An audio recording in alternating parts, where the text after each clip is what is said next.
Good evening guys. আজকে আমি নিয়ে এসেছি বৃদ্ধি ও বিকাশের মধ্যে কিছু গুরুত্বপূর্ণ পার্থক্য বা বৃদ্ধি ও বিকাশ নিয়ে কিছু প্রশ্ন। তোমরা প্লিজ সেটি দেখে নিও। বৃদ্ধির সূত্র কি?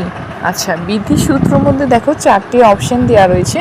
সেই 4টি অপশনের মধ্যে কোনটা সঠিক উত্তর তা দেখে নাও করে সবগুলো। আচ্ছা, আমি কিছু কি পয়েন্ট দিয়ে রেখেছি, সেই কি পয়েন্টগুলো দেখে নাও কি কি রয়েছে। আমি তো এই বড় ভিডিও করছি না, তার জন্য তোমরা প্লিজ পজ করে দেখে নিও। বৃদ্ধি ও বিকাশ মানুষের জীবনের ভিত্তি।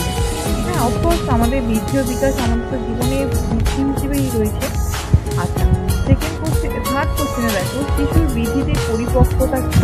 শিশুর বৃদ্ধিতে পরিপক্কতা হচ্ছে শারীরিক, মানসিক এবং অভিযোজনমূলক পরিবর্তন। কিছু কি পয়েন্টস দিয়ে রেখেছি, সেগুলো তোমরা পজ করে দেখে নিও।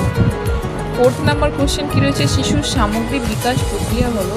শিশুর সামগ্রিক বিকাশ প্রক্রিয়া কি হচ্ছে? মনোদৈহিক। এরও কিছু প্রশ্ন দেখো ভালো করে আমি দিয়ে রেখেছি কি পয়েন্ট, সেগুলো তোমরা পজ করে দেখে নিও। আমি বেশি বড় ভিডিও বানাইনি। 5 নম্বর প্রশ্নটা দেখো, বৃদ্ধির ক্ষেত্রে কোন বক্তব্যটি সঠিক, সেটা তোমরা দেখো। এই সঠিক উত্তরটি কি হচ্ছে?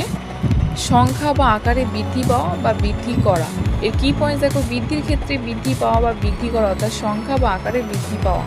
হ্যাঁ, তো শেষ পর্যন্ত দেখার জন্য অসংখ্য ধন্যবাদ। প্লিজ লাইক করে দিও এবং সাবস্ক্রাইব করে দিও এবং আমার পাশে থেকো এর আরও নেক্সট ভিডিও পাওয়ার জন্য। Thank you. 2025 সালের জন্য